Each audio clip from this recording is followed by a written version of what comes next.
So what kind of feeling are you trying to get or have your fans or people feel from this album? I just want people, A, to find something in there, find a little piece of themselves that they can see in there. And B, I really just, like I said earlier, I really just want to make art that people feel a little bit fuller for after having listened to it. Like it may not be the most noble of ways of doing this, but I just kind of want people to just be a little bit happier. You were a star of stage and screen, in every production in my dreams. The crowd threw roses at your feet as you took the bow. I slept backstage to collect you, stole into your dressing room, unparked out back, babe. Let's go paint the town. I wonder who's loving you now. The old theater, as long as... Okay, Impressionist Vignettes, baby. As you know, my favorite song is Vincent Van. This is not the name of the fucking song. Oh my god, that's terrible. Philip Seymour Hoffman. I did almost call it Vincent Van Gogh because I spoke on him more so. Yeah, I felt like you did though. But I like doing, I prefer when artists do a song title that's just kind of related to what they're talking about rather than just, so many people do song titles where they'll just pull the fucking first word or phrase out of the chorus and that's the song title. Yeah. I've never really cared for that. I prefer just having something a little bit different. It makes it a little harder for people to find your shit on YouTube when they're looking for it, but that's a risk I'm willing to take. Oh, I mean, once you type in Keo, your shit will pop up. So, are you gonna create a video for this? Or do you have any visual ideas for any of the songs that you have? I'm not entirely sure yet. I know that I do want to do visuals for this project. I'm not sure which track or tracks I would prefer to start with or what direction to go in it. It should definitely be Philip Seymour Hoffman. And you should be sitting in the director's chair. Somewhere. I don't know where yet, but give me like a week. And you wanna know what's fucked up? The night you left the studio when we recorded the one song for Keyside. Yeah. Your album ended up the whole thing is on my phone. Like, word. Bitch. Because I know it ended up like pulling the full thing and then you tried to delete everything with those two tracks. Yeah. But it just didn't. It didn't do that shit at all. It didn't want to leave. So I ended up listening to the whole shebang with Flowers and it ain't even out yet. But I didn't want to that's why I waited until yesterday to post the first 4 bars on Facebook. Because I'm like, okay, well now I can do it. I've been dying to do this shit for about 3 weeks. I love that opening. Man, oh my god, that shit.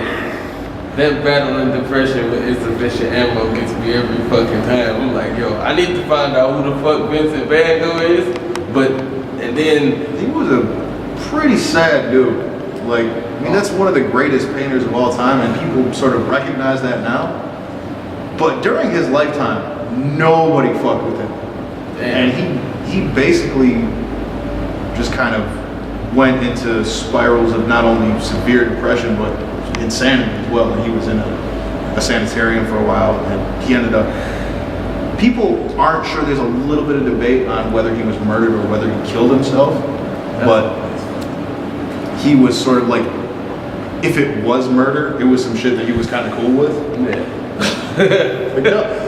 Don't save me, because I'm going to have to do this shit again. Fuck that. Okay. Would you consider your music, who would you, here's a question I actually thought about. I'm going to word it right now. What painter would you describe your music as? Like one of your favorite artists? Not like musical. I'm talking about if your music was a painting, whose painting would it be? That's a really good question.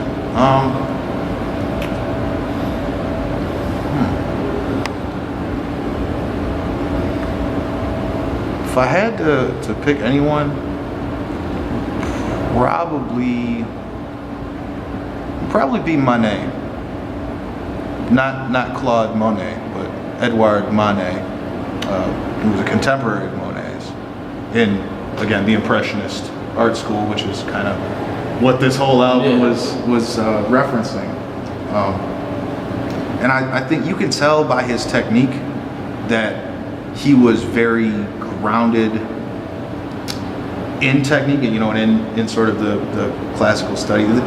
This is just my impressions from looking at his paintings. I'm not somebody who's studied up on his life or his career, but looking at his paintings, his technique seems very grounded in proper craftsmanship and sort of traditionalism, but then he went a different way with it. And that's, when I started writing rhymes, I was very much influenced by guys like Wu-Tang and Nas, and what we think of as that classic traditional sound, which is always going to be sort of a foundation and a touchstone for my music, but I also want to go in different directions and subvert the form and play around with it a little bit, which he did very much so. And I think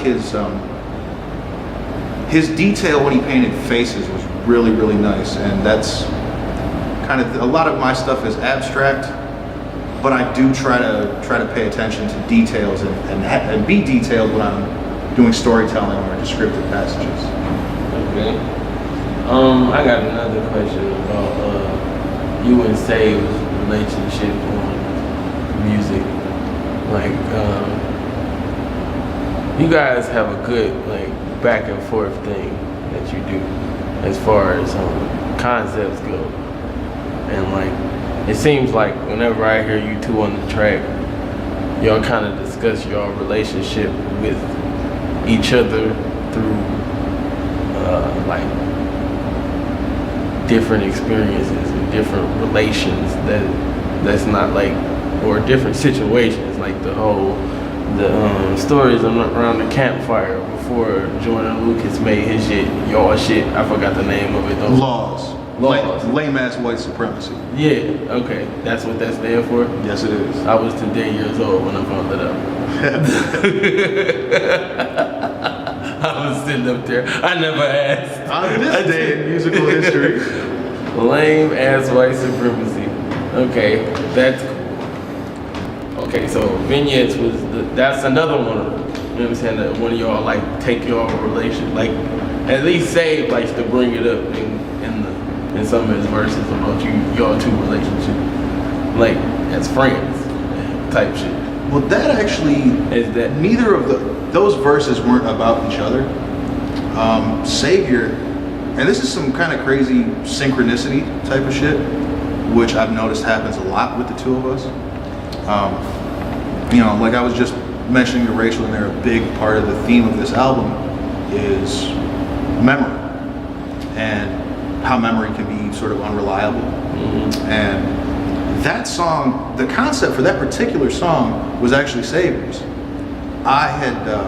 He and I had been speaking a lot prior to this for months about just finding a sample without any drums and looping it up and both of us doing a song over it. So I found that particular sample and I took it over there. I had no idea what the concept was going to be. I just said, okay, here's the sample. Do your thing, because Savior's a fantastic engineer when it comes to chopping, looping, extending beats. So that's basically that song being produced by Campfire Connection. That was sort of the labor breakdown. I found the sample and told, okay, we want to use from here to here, and then he actually put it in Pro Tools and formatted it. And then he came up with the concept of, well, what if we talk about, somebody in our life who we don't see anymore, who really made an impression. We sort of remember the effect that they had on us, but we can't necessarily remember the details of them. Not clear anymore on necessarily what they look like or how their voice sounded. And this is before I had recorded a lot of the songs on the project. This is before I had mentioned anything about the theme to him. This is before I even knew what the theme of this project was going to be. And he was just kind of like, he just came up with a concept that fit exactly into what this project eventually completely organically became. Do you feel like this one is your best to date? Absolutely. Absolutely. Top 3 projects you've come out with, even ones that you scrapped. Well, I haven't scrapped any completed. No, that's not true. We have one vaulted project.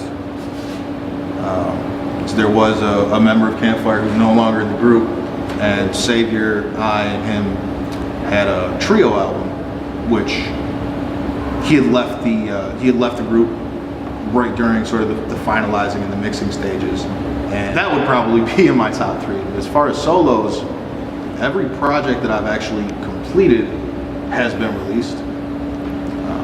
Top 3, let's see. This one, Impressionist Vignettes, would be number 1.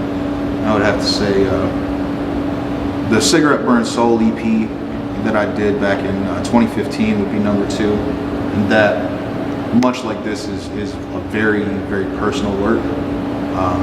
But that was more so about, you know, my own sort of inner demons and inner struggles, which is why it's only 3 songs, because I don't want to leave people in that headspace for that long. Yeah. Like, I don't want to do that to y'all. Yeah, just dabble a little bit. Like, let me give you this.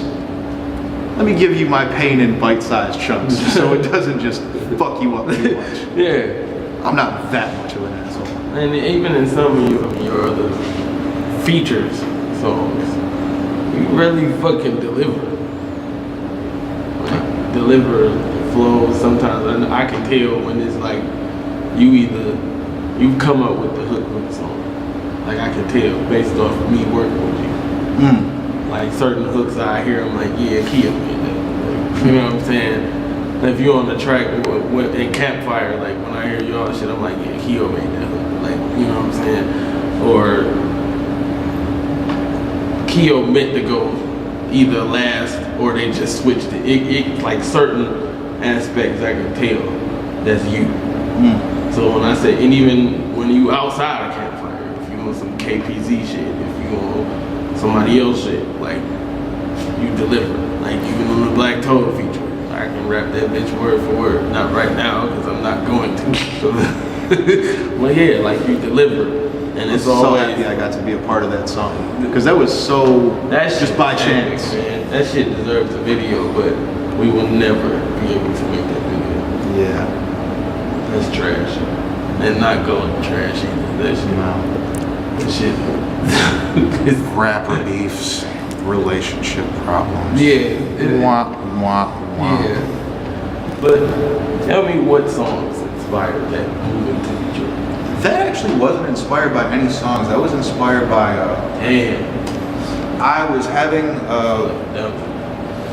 having a conversation with some friends of mine, Brian and Ariel. Shout out to them if they're watching this at home. I was having a conversation with my friends Brian and Ariel, and they had mentioned that they had just seen a news story on, like, you know, Channel 2 or 4 or 7, whatever the fuck. They had seen a news story where somebody had done a study that of what the saddest cities in the country were, and Detroit was number 1 on the list. And they told me that, and instantly, as soon as I heard that, I just had the joke of, you know, kind of the first verse popping in my head, like, well, damn, I should go and start fucking with women down there. We'll have so much in common. Misery.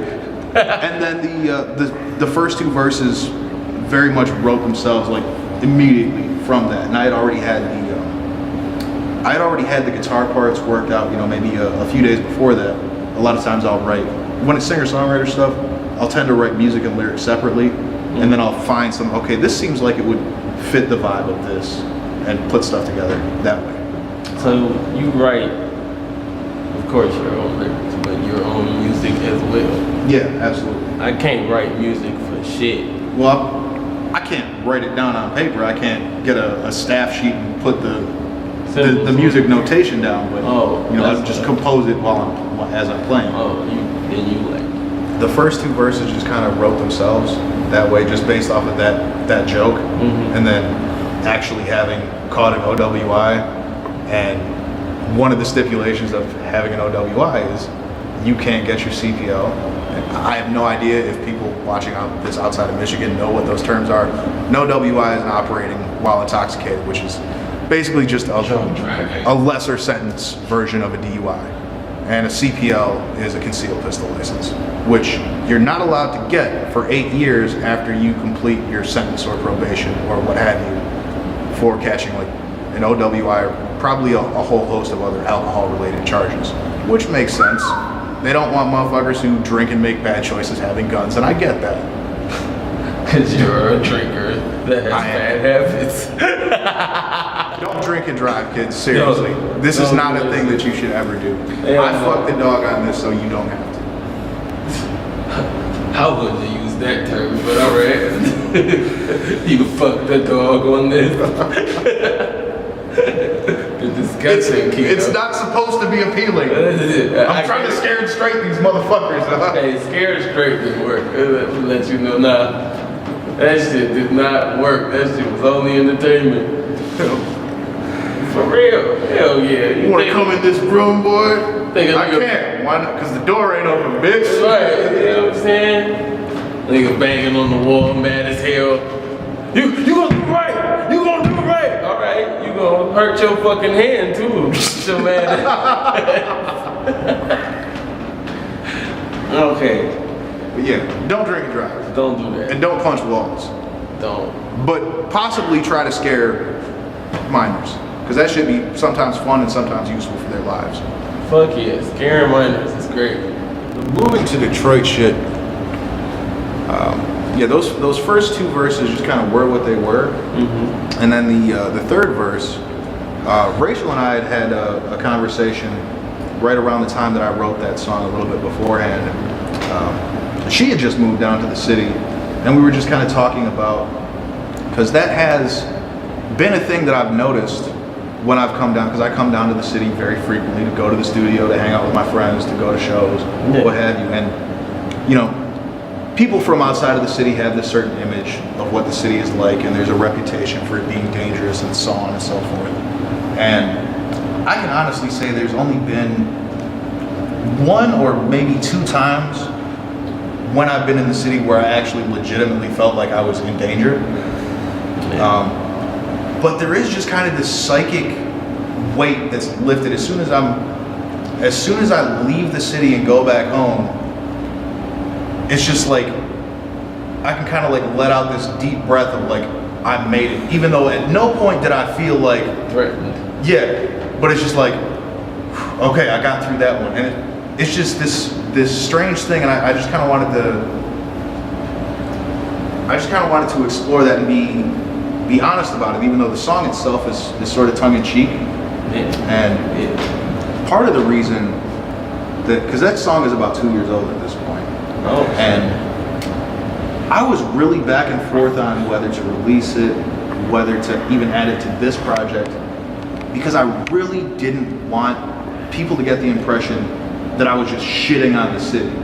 Right. Because that wasn't the intent at all.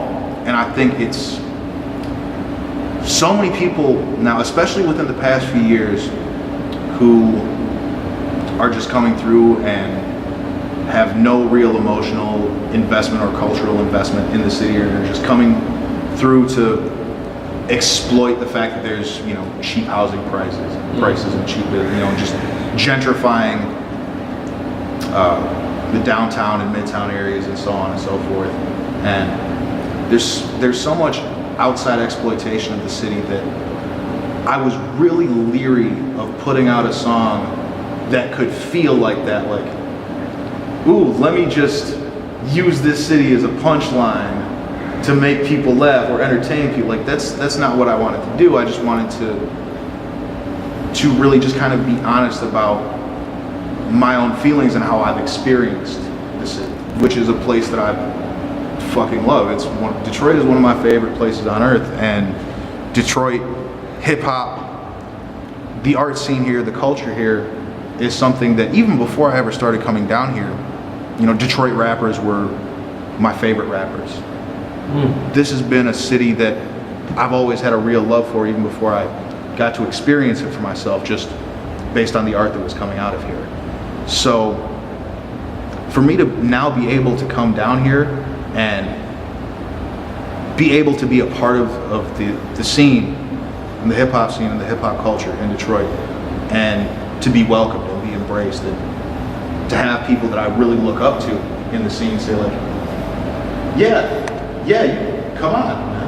Like, come join us, have fun. Like, let's make some shit together. Like, that really, really means a lot to me. So I don't want to ever do anything that would dishonor that or repay that in a shitty way. Right. So that was pretty concerning as far as releasing that particular song. But I think based on its context within the full album, and me also being honest about my own hometown, I think when you bring those elements in there as well, I think it gives people a little bit clearer picture of what my intent actually was with that song. So I'm a little bit more comfortable with it. And I do love the fucking song. Would you perform it? Yeah, I do plan on performing. I'm Beezy Brown. This is my friend Keel. We actually real life friends. And this was a dope interview. I hope you guys enjoy it. Thank you for letting me do this. Oh, absolutely. Even though this shit was like completely spur of the moment. And I love spur of the moment shit. I'm a spur of the moment guy, I'm telling you. That's, when it comes to the creative process, that's me all day. Like 90% of that album was, I might have had the idea or the concept, or I might have had like half a verse. But most of those songs were finished in the studio. Like, okay, I know which direction it is. Let me go into the studio and make sure that I'm capturing how I feel and what I want to express right now. In a world of Visigoths and Vandals, I'm Vincent Van Gogh. Battle depression with insufficient ammo. But I can't go quietly into the dark. I rage against the dying of the divine spark. One bullet left, I'm sure I ought to turn the gun on myself before I'm captured. Death before dishonor. But as the Philistines closing on every side, I fire it straight up defiantly at the empty sky. A single firework you heard but was never yours to see. And it seems like such a perfect metaphor to me. Imaginary splash of color across the starry night. Trace the same lines as the psychic scars designed by the images in your head that only you will know. Cause you never found the method to express something so beautiful. Van Gogh died of a broken heart, unsung in his own time. I live in fear of dying without a legacy left behind. Like Philip Seymour Hoffman, I master my craft, but never master the act of balancing on this raft. Tossed by the storms and life's sea of misfortune. Hang on by the skin of my teeth, but the enamel's worn thin. I'm not sure if I can keep this up much longer, but I fill my lungs and scream, life is gorgeous.